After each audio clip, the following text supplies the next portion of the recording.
वसल्लम। तमाम हम्दो सना तारीफ़ व तौसीफ़ अल्लाह मजदहुल करीम की ज़ात बाबरकात के लिए कि जो खालिक की कायनात भी है और मालिक के शजदिहात भी। उस रब्बे वहदहु ला शरीक की हम्दो सना के बाद तमाम दुरूद व सलाम उसके प्यारे हबीब हुज़ूर अहमद मुज्तबा मुहम्मद मुस्तफ़ा अरवाहुना फ़िदा सल्लल्लाहु तआला अलैहि वसल्लम की ज़ात वाला सिफ़ात की बारगाह के लिए बारगाह रिसालत में ख़ियाज अक़ीदत पेश कर लेने के बाद, मुअज़्ज़ज़ सामीन किराम, वाजिबुल एहतराम बुज़ुर्गों अज़ीज़ों, अस्सलामु अलैकुम व रहमतुल्लाहि व बरकातुहू। मोहतरम हज़रात, खुतबे के बाद जिस आया मुक़द्दसा को तिलावत करने का शरफ़ हासिल किया, उसकी रोशनी में चंद बातें आपकी समातों के हवाले करूँगा। अल्लाह तबारक व तआला मुझे हक़ कहने और हम सबको हक़ सुनने की तौफ़ीक़ नसीब फरमाए।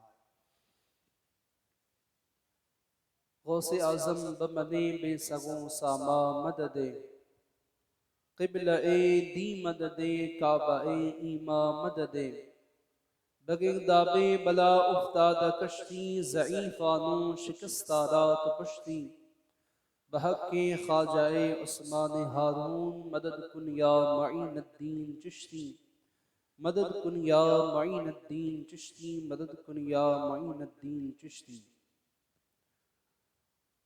मोहतरम हज़रात, रब तबारक व तआला के निज़ाम कुदरत के एतबार से जब भी कोई इंसान इस दुनिया में पैदा होता है, अगर वो मोमिन है, किसी मुसलमान के घर में पैदा हुआ, तो उसके पैदा होते ही उसके कानों में ये कह दिया जाता है, उसके कानों में ये अल्फाज डाल दिए जाते हैं कि मुबारक हो तुम मोहम्मद अरबी सल्लल्लाहु अलैहि वसल्लम की उम्मत में पैदा हुए। हम खुद देखें तो हमारी जिंदगी के लिए, हमारी पूरी हयात में हमने इस्लाम को हासिल करने के लिए या दीन को पाने के लिए, ईमान को अपने अपने मुकद्दर में लाने के लिए क्या हमने कोशिशें की? क्या हमें इसके लिए कोई कुर्बानियां देनी पड़ी? नहीं, हम जब पैदा हुए हमें कह दिया गया कि तुम मोमिन हो, एक मोमिन के घर में पैदा हुआ। जब बोलना सीखे तो उस वक्त पढ़वाया गया कि पढ़ो बिस्मिल्लाहिर्रहमानिर्रहीम। उस रब की हम्दो सना हमारी ज़बान से कहलवाई गई। जब बुलूगत की हद तक पहुँचे, हमें ज़रूरियात दीन का इल्म दे दिया गया। जब बालिग हुए, हमारे मज़हब के बारे में हमें जहाँ जहाँ से भी तालीम मिल सकती थी उसके ज़रिए हमारे लिए खोल दिए गए। ना हमने इस इस्लाम को, इस दीन को पाने के लिए कोई कुर्बानी दी, ना इसको हासिल करने के लिए हमारे कोई कुर्बानियां हमने पेश की हैं। तो वो कौन लोग हैं कि जिन्होंने इस दीन की बका के लिए अपनी कुर्बानियों को पेश किया? वो कौन सी जमात है कि जिसने इस इस्लाम की बका के लिए अपना सब कुछ कुर्बान कर दिया? वो जमात, वो लोग, वो हज़रत सहाबाए किराम रज़ियल्लाहु अन्हुम अजमईन की ज़ात है कि उन्होंने अपनी कुर्बानियां पेश की। कैसी कुर्बानियां? ऐसी कुर्बानियां कि जिन कुर्बानियों का जहाज हम तसव्वुर भी नहीं कर सकते। वो चीजें, हर एक नेमत को उन्होंने रब तबारक व तआला की निगाह में इस तरह तर्क किया कि जैसा आज गुमान भी नहीं किया जा सकता। एक मकाम पर ठहर कर सोचा जाए कि किसी मकाम पर, जैसे इस ऊना शहर में हम आबाद हैं, हमारे आबा व अजदा, हमारे अजदाद इस शहर में कई सदियों से यहाँ रह रहे हैं, कई दशकों से यहाँ बसे हुए हैं, पूरा कारोबार जमा हुआ है, पूरा खानदान कबीला यहाँ मौजूद है। अब अगर हमें कह दिया जाए कि अब दीन को जरूरत पड़ी है, अब दीन की बका इसमें है कि इस शहर को छोड़ दिया जाए और फुला ऐसा शहर के जहां कभी आना जाना नहीं हुआ, वहां जाकर अपने बसेरे लगा दो, कितना मुश्किल तरीन मगला होगा कि अपना सारा सब कुछ, घर जायदाद, जो कुछ भी सरमाया इतनी उम्र में जिंदगी में कमाया था, सब कुछ छोड़कर सिर्फ और सिर्फ रब तबारक व तआला की रज़ा के लिए, उसके महबूब की पैरवी करते हुए शहर को छोड़कर हिजरत करके मक्का से मदीना चले जाना। इसीलिए तो कहा गया कि सहाबा के सबके मरातिब अजीम शान है, लेकिन सहाबा में मुहाजिरीन को रब ने एक खुसूसी मर्तबा अता किया कि जिन्होंने मक्का से हिजरत करके मदीना हिजरत फरमाया। उन्हीं मुहाजिरीन सहाबा में एक जात है कि जिससे हर कोई आशना है। जब भी कहीं इश्क की बात आती है, आशिक़े सादिक का जिक्र आए, तो इश्क की मिसाल, इनसे ज्यादा बड़ी मिसाल और कोई नहीं हो सकती। वो जात कौन सी है? वो जात सैयदना अमीरुल मोमिनीन अबू बकर सिद्दीक रज़ियल्लाहु ताला अन्हु की जात, खलीफाए अव्वल सैयदना अबू बकर सिद्दीक रज़ियल्लाहु ताला। क्या मकाम व मर्तबे हैं, क्या इनकी शानें हैं। रब तबारक व तआला ने इन्हें क्या मकाम व मर्तबे अता किए, बेशुमार मकाम व मर्तबे अता किए। एक खुसूसी मर्तबा ये अता हुआ कि सैयदना अबू बकर सिद्दीक रज़ियल्लाहु ताला अन्हु को रब तबारक व तआला ने अता किया।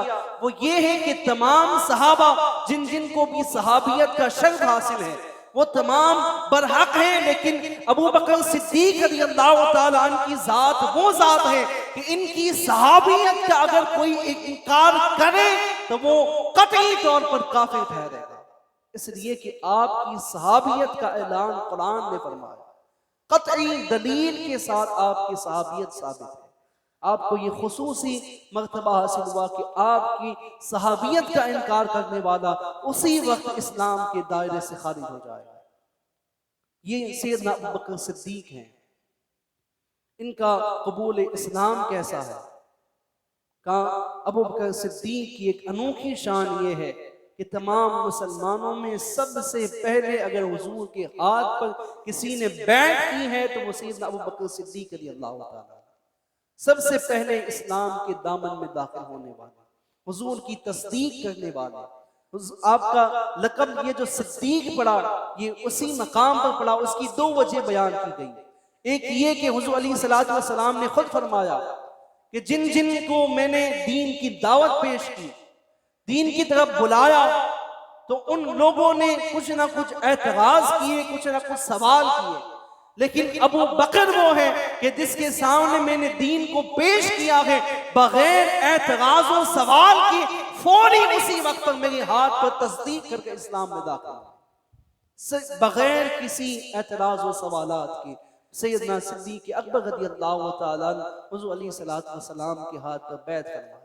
और दूसरी वजह ये बयान की कि जब वाक़िया मेराज नमूदार हुआ, जब मेराज का वाक़िया वाक़ई हुआ, उसकी सुबह हुज़ूर अलैहिस्सलातु वस्सलाम ने जब सहाबा को बताया कि कल रात को रब तबारक व तआला ने मुझे मेराज अता की, मुझे मस्जिद हराम से मस्जिद अक़सा ले जाया गया, फिर वहां से लामका तक ले जाया गया, और वो सारा मरहला रात के एक लम्हे के अंदर हुआ। ये बात सुनकर मक्के में एक शोर हुआ, ये कैसी बात है जो किसी भी अक्ल में आने को तैयार है। इसे कौन सी अक्ल तस्लीम करेगी कि वो जो मस्जिद हराम से अक़सा का जो कई माह का सफर है, का वो सफर कोई चंद लम्हों में कैसे कर सकता है। तो जब ये कुफ़ारे मक्का में ये बात मशहूर हुई तो अबू जहल को मौका मिला कि आज मौका है अबू बकर से, आज अबू बकर को ये बात कही जाए, उन्हें देखा जाए कि आज वो क्या कहते हैं।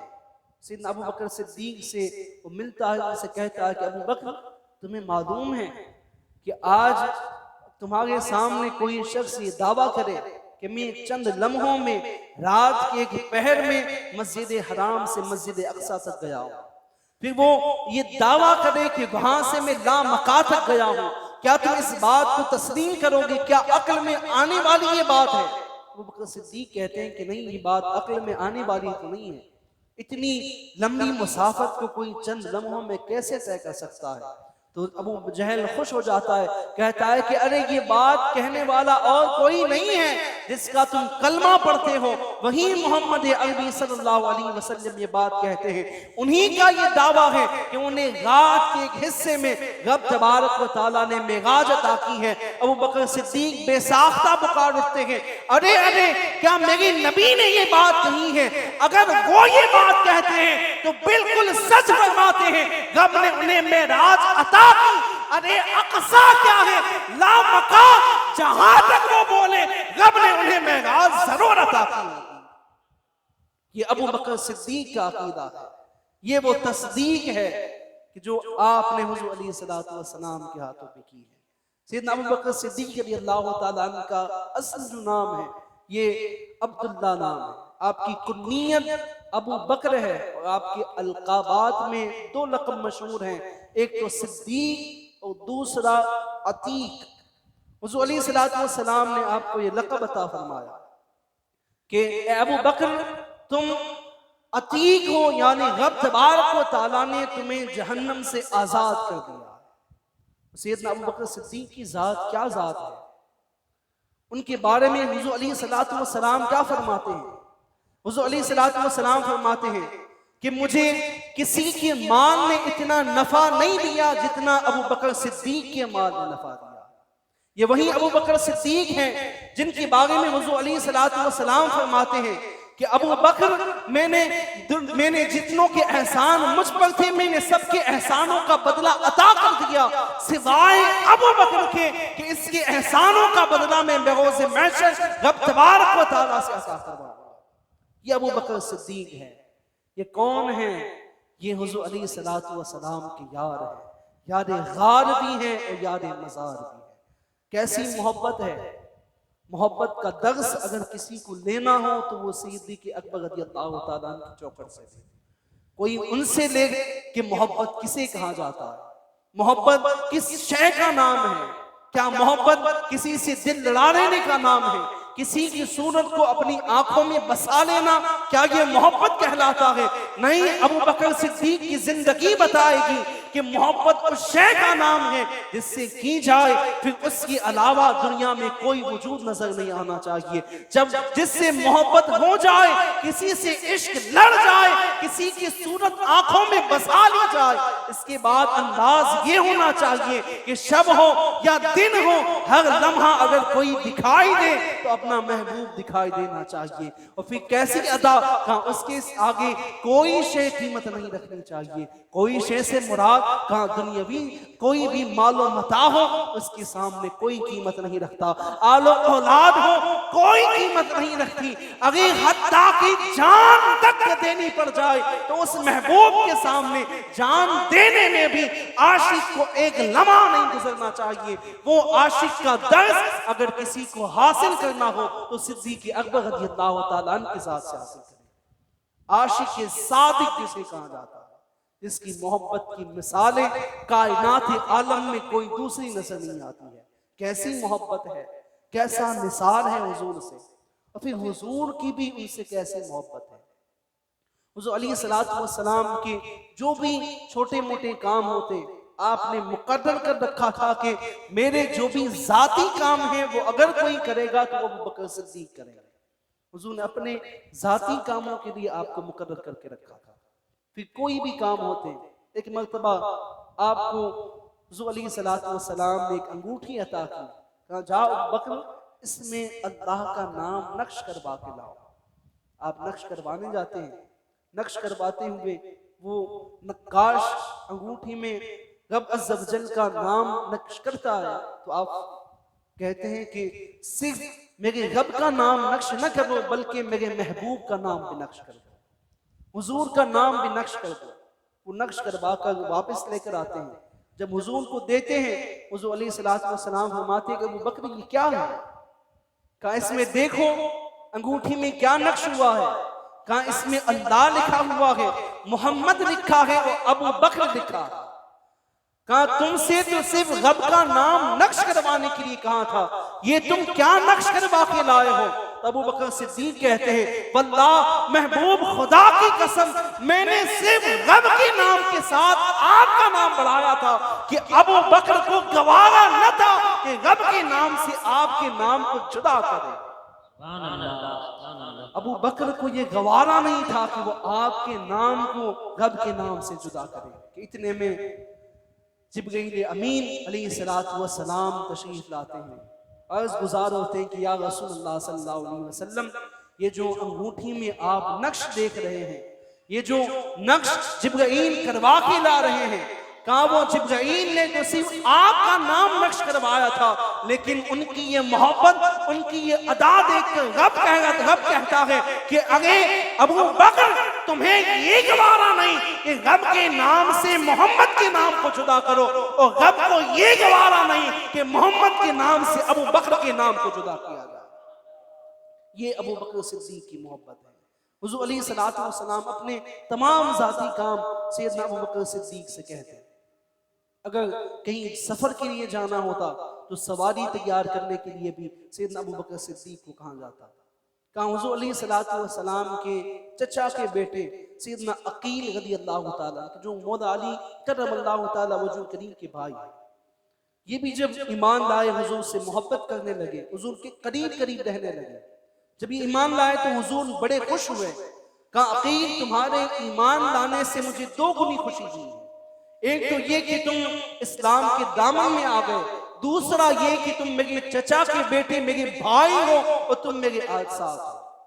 हज़रत सैयदना अकील रज़ियल्लाहु ताला वो हुजूर के करीब करीब रहने लगे। अभी जवानी की उम्र थी, अभी इतनी उम्र नहीं हुई थी, तो हर लम्हा वो कोशिश में रहते कि किसी मकाम पर सबकत ले जाएं, लेकिन हर मकाम पर वो देखते कि जहां भी हुजूर को कोई काम पड़ता, हुजूर की कोई जरूरत पड़ती, तो वहां उनके आने से कबल अबू बकर वहां मौजूद होते, या तो वो वहां मौजूद होते या हुजूर उनको तलब करते।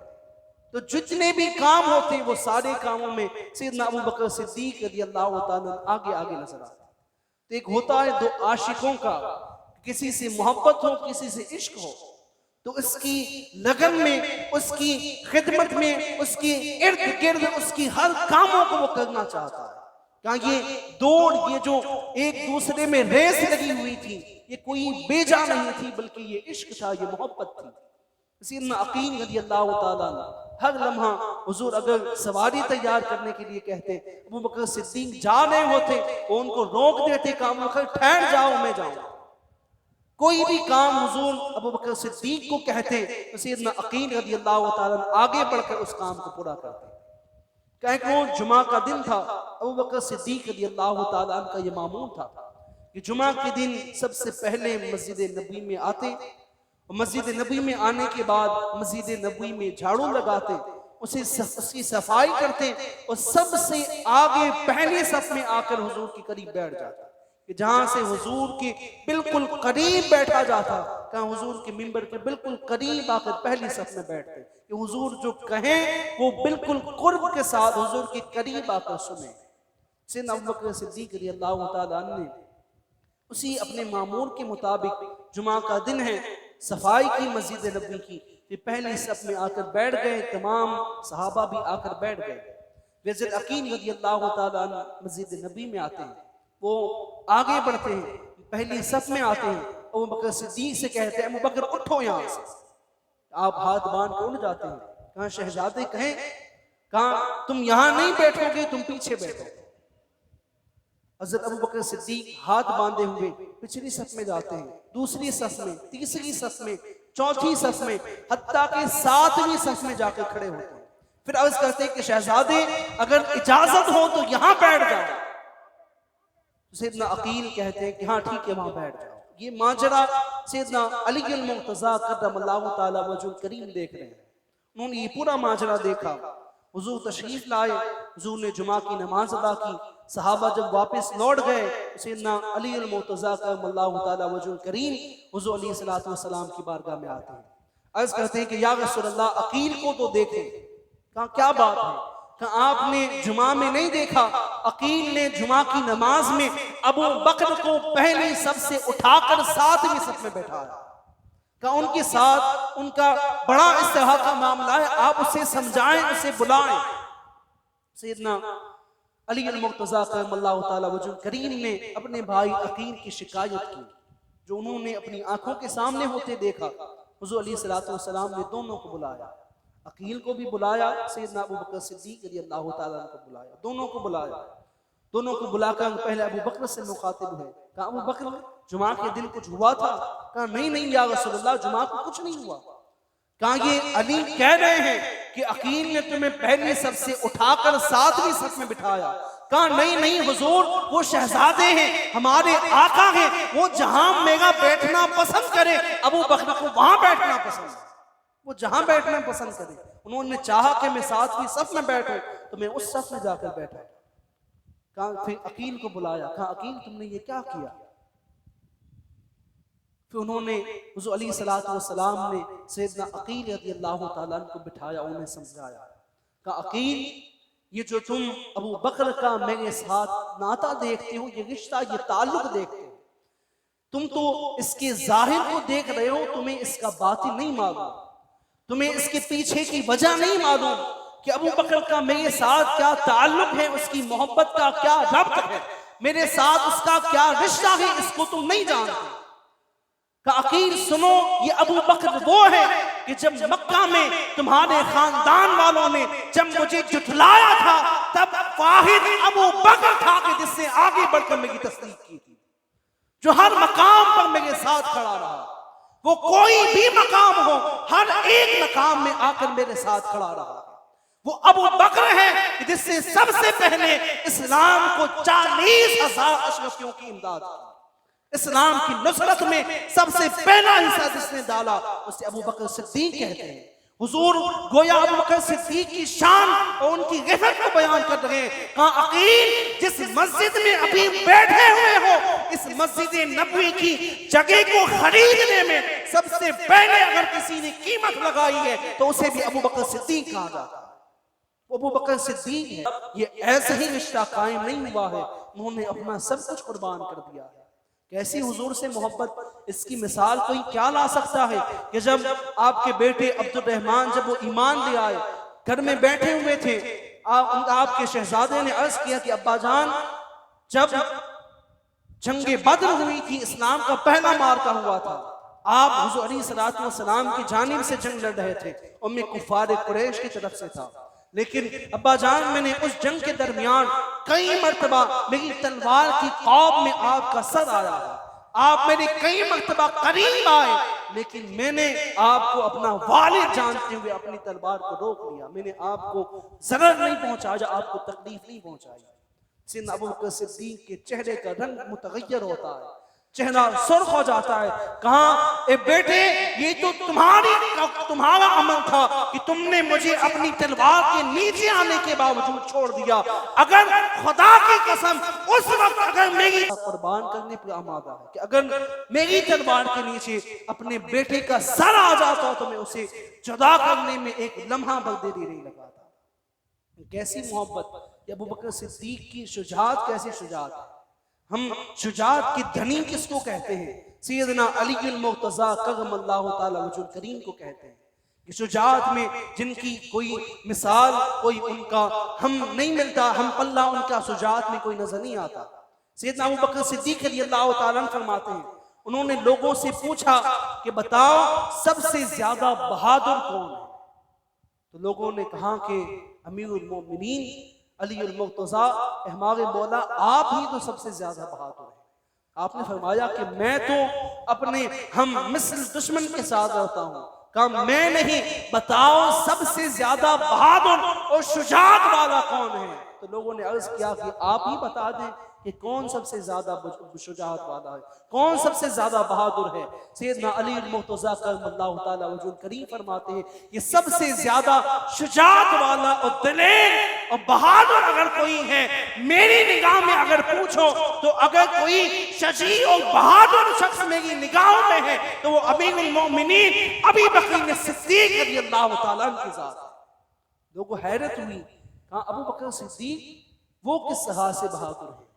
आपने फरमाया कि जंग बदर का मौका था, कहा वो इस्लाम का पहला मार्का कि जब कुफार का एक ही लक्ष्य था, उनकी एक ही उनका मकसद था कि इस जंग में मोहम्मद अरबी सल्लल्लाहु ताला अलैहि वसल्लम को शहीद कर दिया जाए।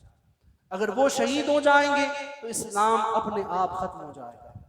उनका यही एक मिशन था, उनका मकसद था। कहा उस जंग बदर में सहाबा ने मिलकर एक साहिबान, एक झोपड़ी बनाई जिसमें हुजूर अलैहिस्सलातु वस्सलाम आराम कर सके, जिसमें आप ठहरे, जिसमें आप आराम कर सके, तो दिन के वक्त आपको धूप ना लगे। ये साहिबान तैयार हुआ। इसके बाद फिर सहाबा में बात हुई कि अब इस साहिबान की हिफाजत कौन करेगा, क्योंकि सबसे ज्यादा पहरे की जरूरत इसी साहिबान पर है।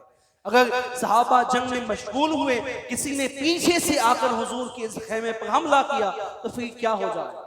तो सैयदना अबू बकर सिद्दीक पुकार उठते हैं, कहा इसमें तलाश क्या करना है, किसी को क्या ढूंढते हो? कहा अबू बकर के होते हुए ये जिम्मेदारी और कोई नहीं उठा सकता।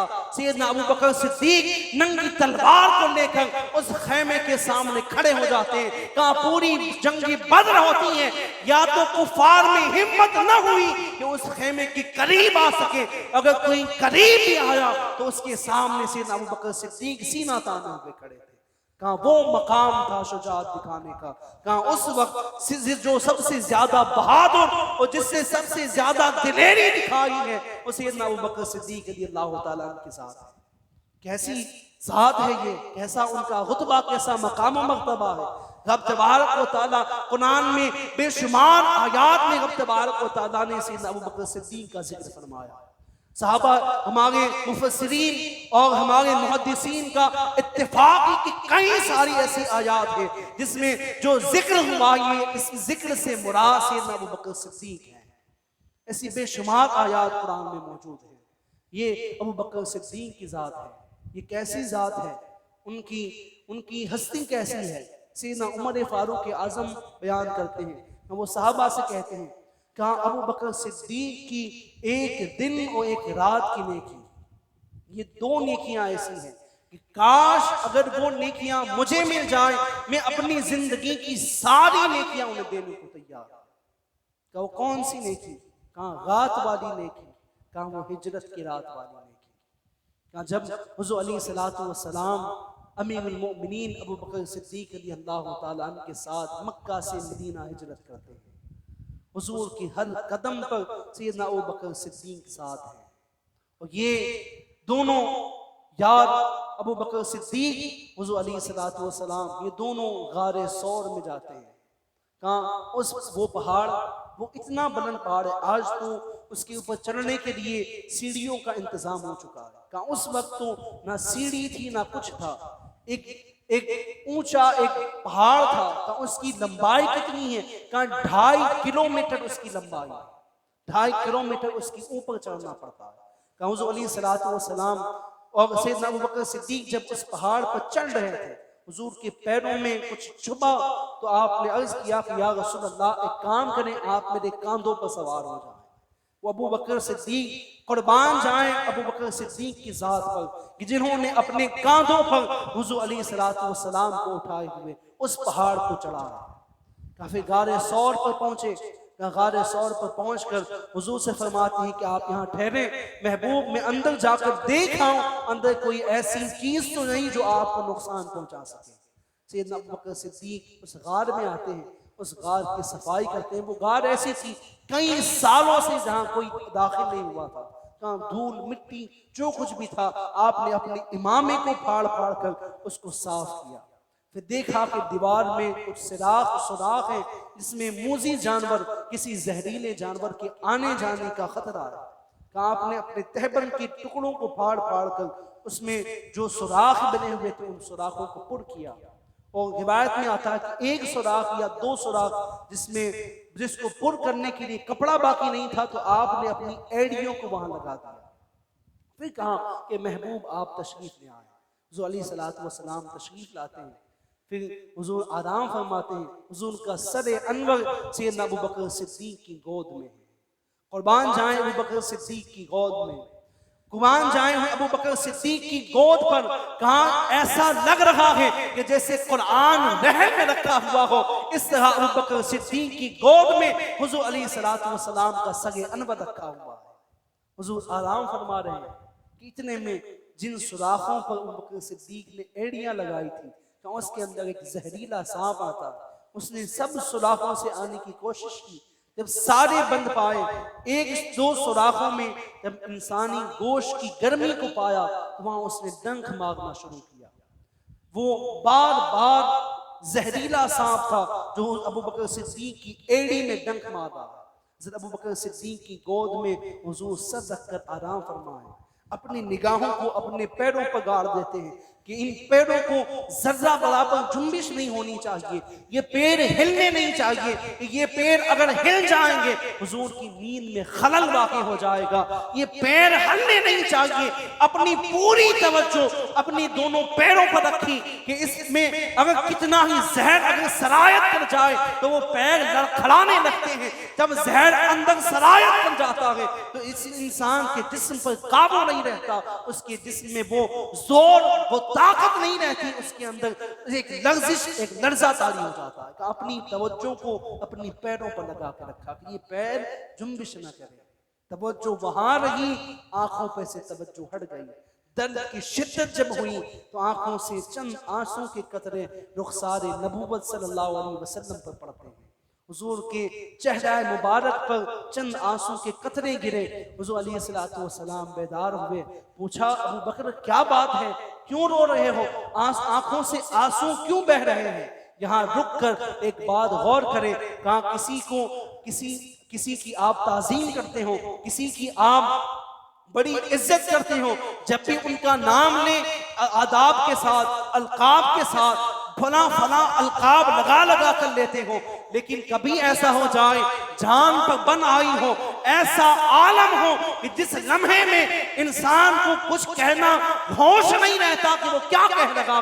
कहा ऐसे आलम में कोई पूछे उससे कि तुझे क्या तकलीफ है, क्या उस वक्त वो अलकाबात गिनाएगा, क्या उसके नामों की फहरिस्त पढ़ेगा, या फिर डायरेक्ट कहेगा कि मुझे ये तकलीफ है। किसी को सांप डस ले, उससे कोई पूछे वो दर्द में तड़प रहा हो, उससे कोई पूछ ले कि भाई क्या हुआ है, वो तो ज़ारो किताब होते हुए और पुकार पुकार के कहेगा कि मुझे सांप ने काट लिया है, वो आहो पुकार करेगा। लेकिन कुर्बान जाए अबू बकर सिद्दीक के इश्क पर, कुर्बान जाए इस मोहब्बत पर। इस मोहब्बत की मिसाल कायनाते हंसी में नजर नहीं आती। क्यों? का हुजूर पूछ रहे हैं अबू बकर क्या बात है, क्यों रो रहे हो?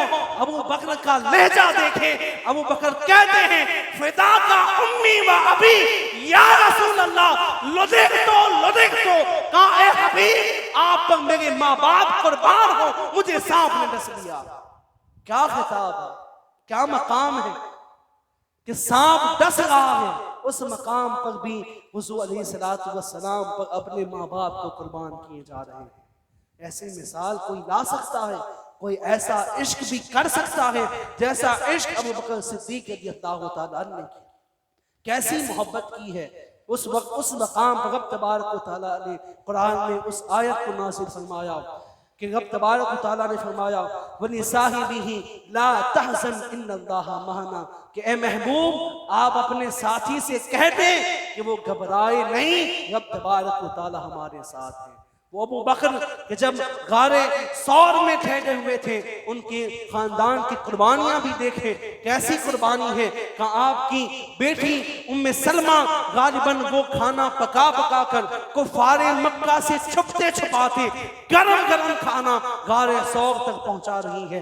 आपका नन्हा बेटा कहा बकरियों का दूध निकाल कर कुफार से छुपते छुपाते हुए गारे सौर तक पहुंचा रहा है। कहा अबू जहल जो अबू बकर सिद्दीक के घर पर पूछने आता है कि आपकी बेटी उम्मे सलमा को वो चाटा मारता है, उनके कान की बारी से खून रसने लगता है। ये अबू बकर सिद्दीक का खानदान है कि जिनकी कुर्बानियां देखे इस्लाम की बका के लिए, इस्लाम की नुसरत के लिए क्या कुर्बानियां इन्होंने पेश की है। इतना ही नहीं है, कहाँ गारे सौर से जब मदीना के लिए निकलते हैं अबू बकर सिद्दीक को देखते हैं हुजूर, कहाँ अबू बकर सिद्दीक कभी आगे आकर खड़े होते हैं, कुछ देर कुछ कदम आगे चलते हैं, फिर दाईं जानिब आकर खड़े हो जाते हैं, कुछ कदम आगे चलते हैं, बाईं जानिब आकर खड़े होते हैं, कुछ कदम आगे चले पीछे आकर खड़े हो गए। हुजूर ने ठहर कर पूछा कि अबू बकर ये क्या कर रहे हो? हुजूर तो सारे हाल से वाकिफ हैं, फिर भी पूछ रहे हैं अबू बकर ये क्या तरीका है, क्यों इर्द गिर्द घूम रहे हो? अबू बकर सिद्दीक कहते हैं कहा हबीब ए आका मुझे ख्वाब होता है कोई दाईं जानिब से आप पर हमला न कर दे, इसलिए मैं दाईं जानिब आ जाता हूँ।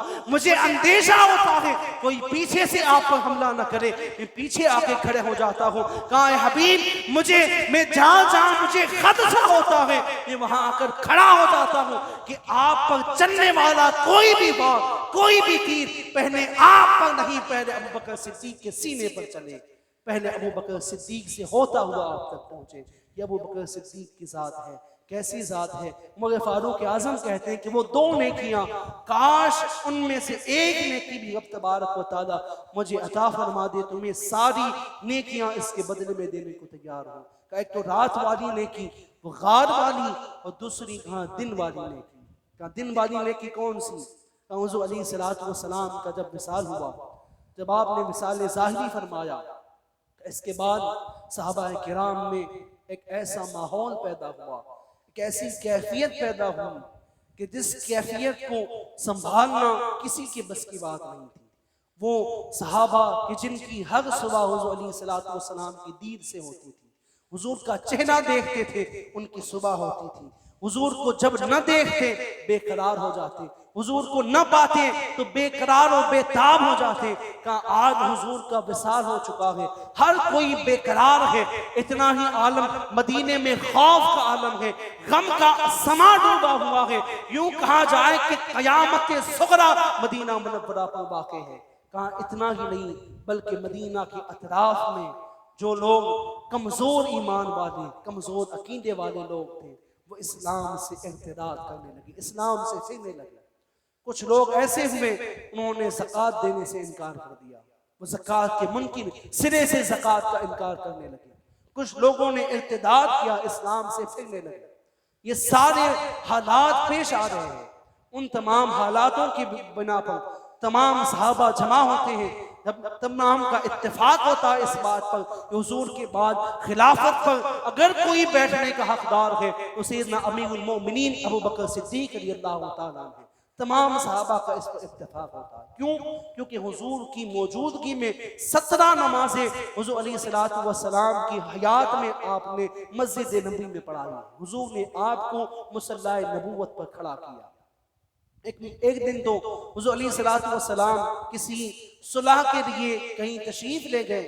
वहां से आने में आपको कुछ देरी हुई, आपने कहा कि अबू बकर से कहना कि वो नमाज पढ़ा दे। नमाज हो रही थी, 2 रकात हो गई है, अभी तीसरी रकात शुरू है।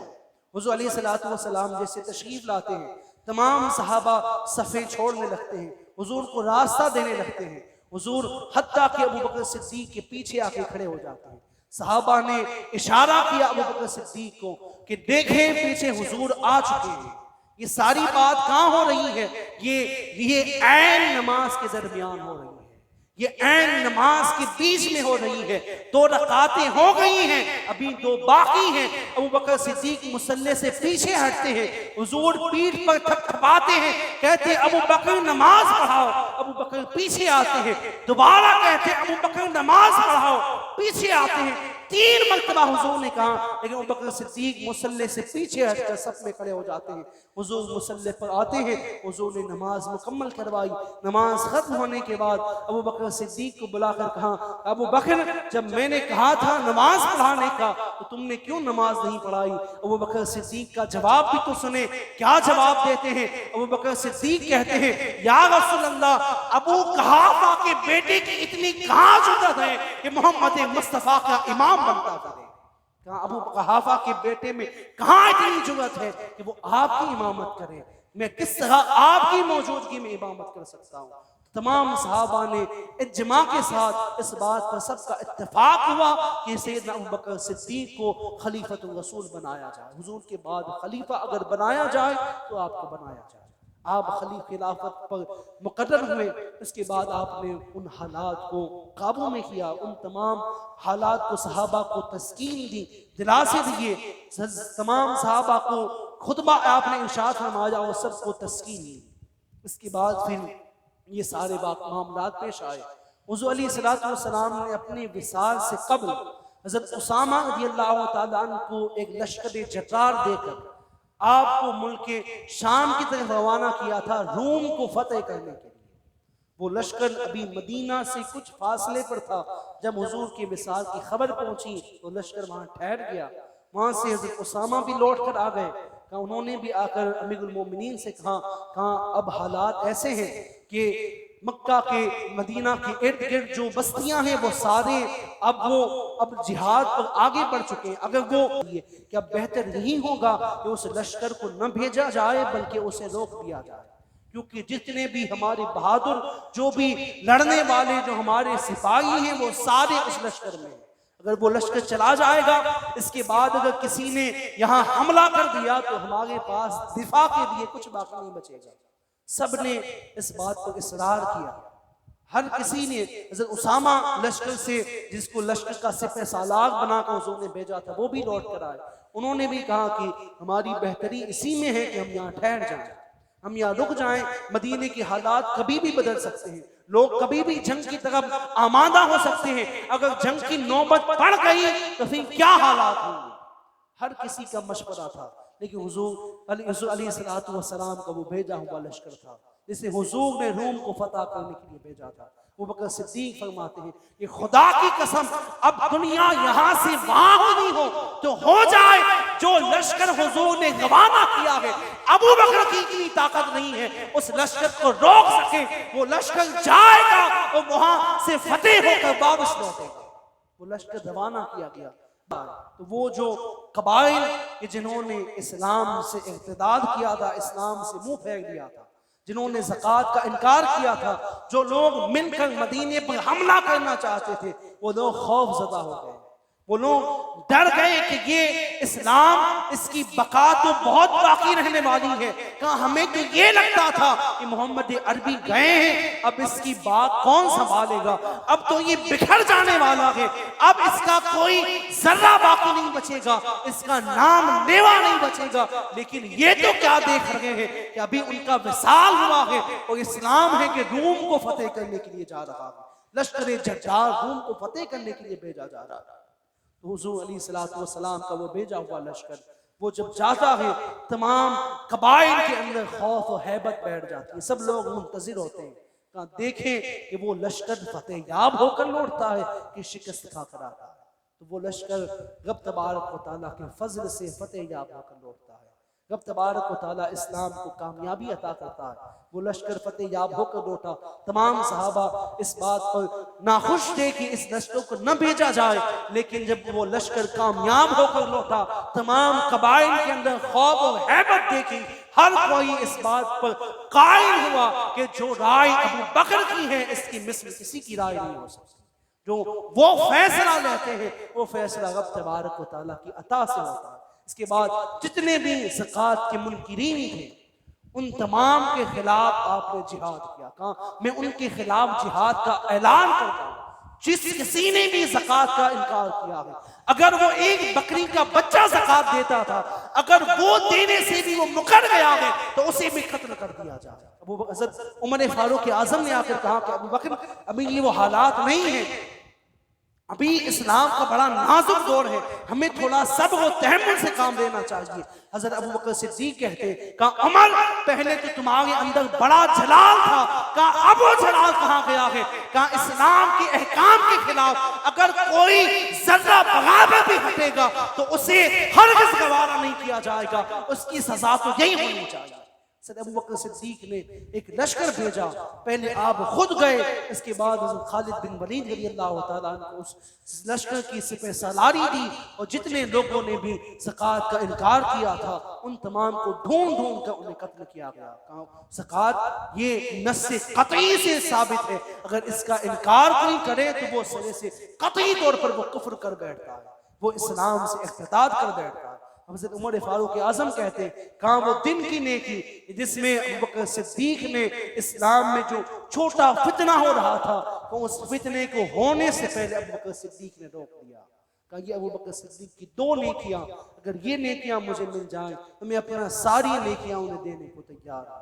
ये अबू बकर सिद्दीक की ज़ात है, ये उनका मकाम व मर्तबा है, ये ऐसी मोहब्बत का अंदाज है, ऐसा निराला इनका अंदाज है, ऐसे अंदाज हमें कायनात की हस्ती में जितनी तारीखें गुजरी हैं, उन तारीखों में ऐसी मोहब्बत और इश्क की मिसाल नजर नहीं आती जैसा इश्क अबू बकर सिद्दीक ने हुज़ूर अलैहिस्सलातु वस्सलाम से किया है।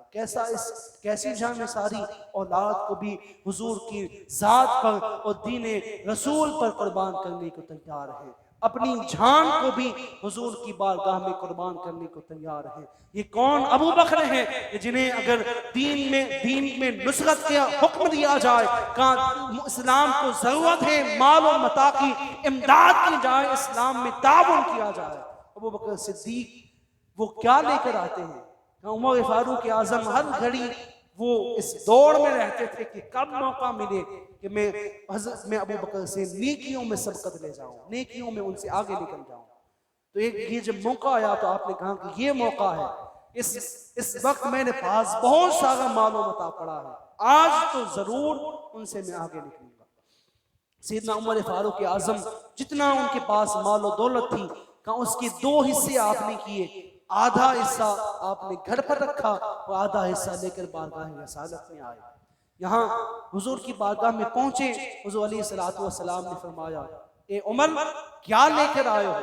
हज़रत उमर फारूक आज़म कहते हैं कि या रसूलुल्लाह सल्लल्लाहु अलैहि वसल्लम, मैंने अपने कुल माल के दो हिस्से किए, उसमें से आधा लेकर आया।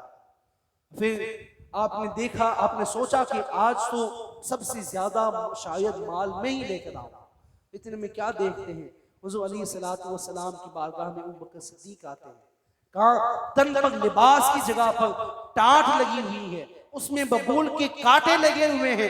ऐसा लिबास पहनकर अबू बकर सिद्दीक बारगाह रिसालत में आकर अपना सारा साजो सामान हुजूर के कदमों में रख देते हैं। अब हुजूर फरमाते हैं, दोनों सवालों में डिफरेंस देखें। हुजूर ने उमर से पूछा था, उमर क्या लेकर आए हो? अबू बकर से हुजूर पूछ रहे हैं, ए अबू बकर घर पर क्या छोड़ कर आ रहे हो? यहीं से अंदाजा लगाया जा सकता है। अबू बकर सिद्दीक कहते हैं कि या रसूल अल्लाह, मैं अपने घर पर अल्लाह और उसके रसूल को छोड़ कर आया हूं।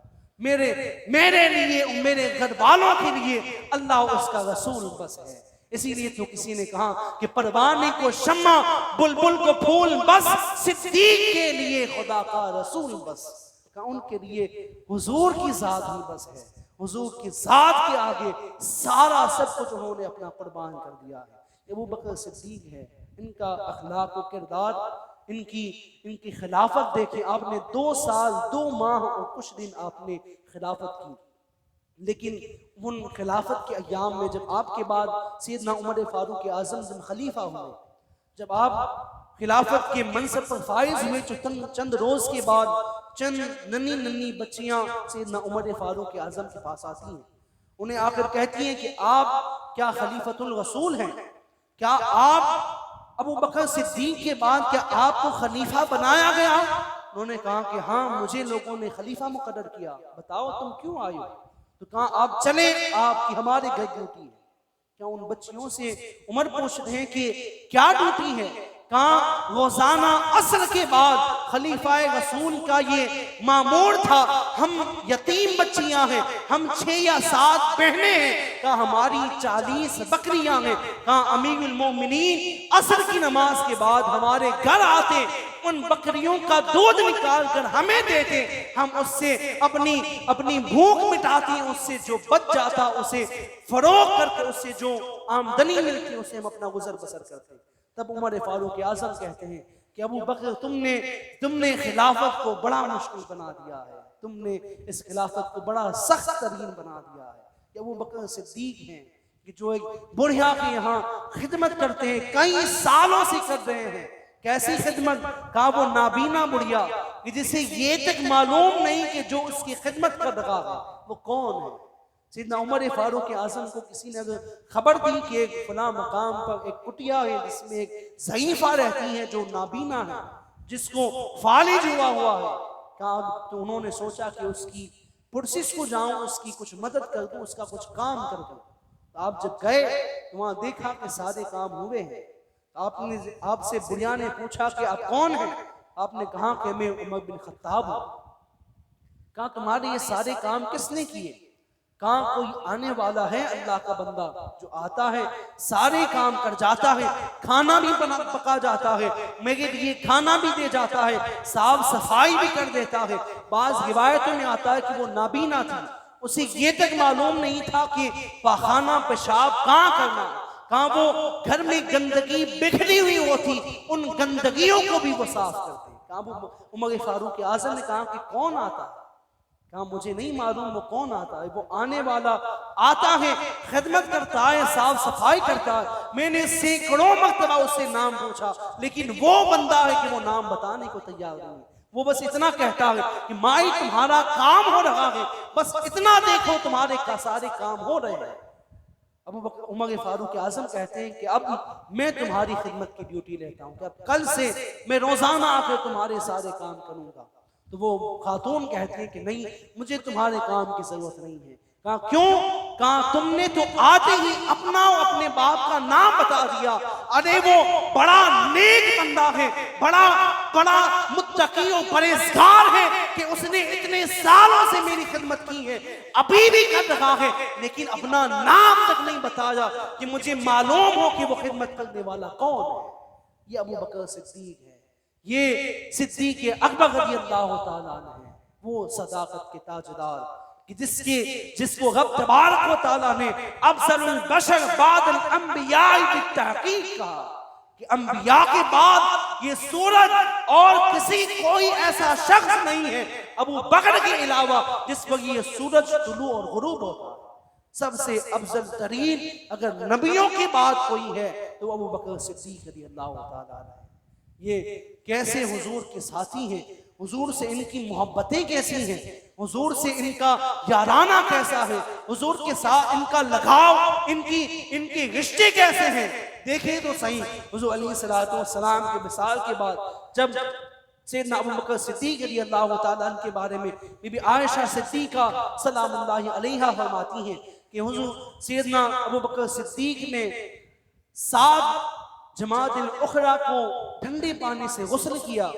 उस गुस्ल से आपके जिस्म को सर्दी लगी, ठंडक लगी, उसके बाद से आपको बुखार लगा और ये बुखार 15 दिन तक चला। 15 दिन तक आप उसी बुखार के आलम में अलीन रहे। तो सहाबा ने सैयदना उमर फारूक आज़म आए, उन्होंने मुल्क शाम से एक तबीब को बुलाया, कहा एक माहिर तबीब कि जिसकी तिब्बत पर लोग मिसालें लिया करते थे, कहा ऐसा तबीब उन्होंने बुलाया।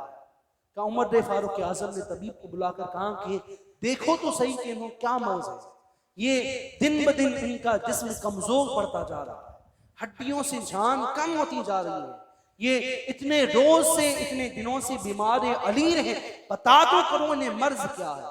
उस तबीब ने सिद्दीक़ अकबर रज़ियल्लाहु ताला अन्हु को देखा, आपकी जिसामत का जायजा लिया। इसके बाद उसने कहा इनको मर्ज तो कोई नहीं है, किसी की जुदाई है, किसी की बिछड़न है जो इनके दिल में एक नासूर बनकर लगी हुई है। कहा वो जुदाई की गम, वो कैफियत है जिसकी बिना पर उनकी ये हालत हो रही है। सैयदना उमर फारूक आजम कहते हैं अबू बकर क्या बात है, किसकी जुदाई है जिसमें तुम्हारी ये हालत होने जा रही है। अबू बकर सिद्दीक कहते हैं उमर खुदा की कसम खा के बताओ कि तुम नहीं जानते कि मैं किसकी जुदाई में तड़प रहा हूं। उमर फारूक आजम कहते हैं हाँ मैं जानता हूँ। वो कौन है? वो ज़ाते रिसालत इमाम है, वो हुजूर से जुदाई का गम है, वो हुजूर से बिछड़ने का गम है, जो गम अबू बकर सिद्दीक को इस कदर तड़पा रहा है। आप 15 रोज तक अलील रहे, गालिबन 22 या 17 जमाअत उखरा को आप इस दार फानी से विसाल कर जाते हैं। लेकिन जब विसाल करते हैं, जब नज़ा का वक्त करीब आता है, तो आप अपनी बेटी उम्मुल मोमिनीन सैयदा तय्यबा आयशा सिद्दीका रज़ियल्लाहु ताला अन्हा से खिताब फरमाते हैं कि आयशा एक चादर तो पड़ी हुई है और ये 2 चादरें जो मैंने पहनी हुई हैं, कहा इससे गुस्ल देना, इससे धो देना और फिर इसी का मुझे कफन देना। बीबी आयशा कहती है कि अब्बा जान हमारी ऐसी भी तो हालात नहीं है कि हम नई चादरें खरीद कर कफन न दे सके। आप ये तो ना कहें हम नई चादरों से भी कफन दे सकते हैं। अबू बकर सिद्दीक कहती है कि अबू बकर सिद्दीक फरमाते हैं कहा आयशा नए कफनों का क्या करना है, ये कफन लेकर वहां नहीं जाना है, वहां तो दागे रसूल लेकर, इश्क़े रसूल लेकर, ईमान लेकर और रब के महबूब का वो मोहब्बत और वो मोहब्बत भरा चिराग लेकर कब्र में जाना। ये कफन क्या हैसियत रखते हैं? ये कफन अगरचे उसे दुल्हन पहनाया गया हो, कोई सा भी कफन हो, तो क्या अहमियत रखता है। आपने वसीयत की कि जब मेरा विसाल हो जाए तो मेरे जनाजे को तैयार कर कर जब नमाज जनाजा भी पढ़ ली जाए, इसके बाद मुझे गौज़ाए रसूल के सामने मेरे जनाजे को रख देना, मेरे जनाजे को हुज़ूर अलैहिस्सलातु वस्सलाम के काशाना अक़दस के सामने रख देना और इस करना कि हबीब आपका यार आपसे आपके पास दफन होने की ख्वाहिश रखता है। अगर हुजूर कहें तो मुझे दफन करना, अगर हुजूर ना इजाजत दे तो मुझे जन्नतुल बकी में दफन कर देना। चुनांचे आपकी वसीयत के मुताबिक जब आपके जनाजे को तैयार किया गया, नमाज जनाजा पढ़ दी गई, इसके बाद जनाजे को लाकर जालिए रसूल के सामने रख दिया गया। तब इस तरह से जिस तरह आज गुंबद खजरा और गौज़ाए रसूल तामीर है, उस वक्त सिर्फ हुजरा आयशा 4 दीवारी थी। बीबी आयशा रज़ियल्लाहु ताला अन्हा का वो हुजरा था। उस हुजरे के सामने उस जनाजे को रख दिया। उस हुजरे में ताला रहता था, उसकी चाबियां बीबी आयशा रज़ियल्लाहु ताला अन्हा के पास रहती। सहाबा जनाजे को सामने रखकर दूर खड़े हुए और आपने सबने अर्ज किया कि हबीब अलैहिस्सलातु वस्सलाम आका अबू बकर सिद्दीक आया है और इनकी ख्वाहिश है कि ये आपके पहलू में आपके करीब दफन होना चाहते हैं, अगर आप इजाजत दें उन्हें अंदर दफन किया जाए। साहबा किराम रिवायत करते हैं कि हमने अपने माथे की आंखों से देखा कि वो ताला था, वो खुद ब खुद खुला, वो दरवाजे से कुंडी खुली, दरवाजा खुल गया, फिर अंदर से आवाज आई, कहा हबीब को हबीब से मिला दो, ये हबीब उस हबीब की मुलाकात का मुश्ताक है। अबू बकर सिद्दीक को अंदर ले आओ, उसे यहाँ दफना दो कि हबीब हुज़ूर अलैहिस्सलातु वस्सलाम उनसे मुलाकात के मुश्ताक हैं। ये अबू बकर सिद्दीक हैं जो पूरी जिंदगी आपने हुजूर का साया बन के गुजारा, हुजूर के हर लम्हात पर, हर कदम पर हुजूर के साथ खड़े रहे। जब भी मुसीबतें आई, जब भी तकलीफ आई, जब भी आपको अज़ियतें पहुंची, जब हुजूर पर कोई खतरा मंडराया तो आप ढाल बनकर हुजूर के सामने खड़े रहे हैं कि हुजूर को कोई ज़र न पहुंचे। सारी तकलीफें अगर हुजूर को पहुंचने वाली हो तो वो पहले सिद्दीक को आकर पहुंचे। ये अबू बकर सिद्दीक हैं ये कैसी मोहब्बत है, इनकी जिंदगी आशिकों के लिए मशाले राह है। जिसको भी अगर किसी आशिक को अगर अपनी राह की दुश्वारियों को देखना हो, अपनी मंजिल को अबूर करना हो, वो अपनी हिदायत की राह को पाना चाहता हो, तो उस अबू बकर सिद्दीक की जिंदगी को अपनी आंखों के सामने रखे, देखे आशिक कैसे हुआ करते हैं और शाह किस अंदाज से होते हैं, उनका इश्क कैसा होता है, उनकी मोहब्बतें कैसी होती हैं, उनकी जिंदगी कैसी होती है, उनकी मौत कैसे हुआ करती है। ये अबू बकर सिद्दीक हैं जो यारे गार भी हैं और यारे मज़ार भी हैं। हुज़ूर अलैहिस्सलाम फरमाते हैं, हुज़ूर ने फरमाया, हुज़ूर मस्जिद नबी से एक रोज़ बाहर तशरीफ ला रहे थे। आपके एक जानिब सैयदना अबू बकर सिद्दीक थे, एक जानिब सैयदना उमर फारूक आज़म रज़ियल्लाहु ताला अन्हुमा थे। कहा इन दोनों के हाथ पकड़ के आपने सहाबा से मुखातब करके कहा सहाबा देख लो, आज इस अंदाज से हम मस्जिद से बाहर आ रहे हैं, कहा बरोज़े महशर भी जब रब दोबारा उठाएगा, दोबारा कब्र से उठाए जाएंगे, कहा तुम देखोगे उस वक्त भी मैं इसी अंदाज से निकलूंगा, एक तरफ अबू बकर होंगे, एक तरफ उमर फारूक आज़म होंगे। इसी अंदाज से मेरा बगों से महशर से निकलना होगा। इसी अबू बकर सिद्दीक है, रब के हुजूर दुआ करते हैं कि मौला हमें उस इश्क, उस मोहब्बत के चंद कतरे, उसके चंद ज़र्रात हमारे मुकद्दर में लिख दे, हमारी नस्लों को उनकी मोहब्बत जैसी मोहब्बत अता फरमा दे, उन उश्शाक से सच्ची मोहब्बत अता करे, उनकी सच्ची मोहब्बत, अकीदत और उनके आदाब, उनकी ताज़ीम हमारी नस्लों को तबारक व तआला अता फरमाए। इंशाअल्लाह तबारक व तआला कल की नशिश में खलीफाए दोम सैयदना उमर फारूक आज़म रज़ियल्लाहु तआला अन्हु का जिक्र होगा। अल्लाह तबारक व तआला हमें कहने सुनने से ज़्यादा अमल की तौफीक नसीब फरमाए। परवरदिगार आलम हमें ईमान पर साबित कदम फरमाए, हमें सिराते मुस्तकीम पर हमारे कदमों को जमाए रखे। रब तबारक व तआला हमारा खात्मा बिल खैर फरमाए। अक़ूलु क़ौली हाज़ा अस्तग़फ़िरुल्लाह ली व लकुम व लिसाइरिल मुमिनीन वल मुमिनात इन्नहु वल गफ़ूरुर रहीम। अस्सलामु अलैकुम व रहमतुल्लाहि व बरकातुहू। सलातो व सलाम के लिए खड़े हो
अस्सलातु वस्सलामु अलैका या रसूलल्लाह।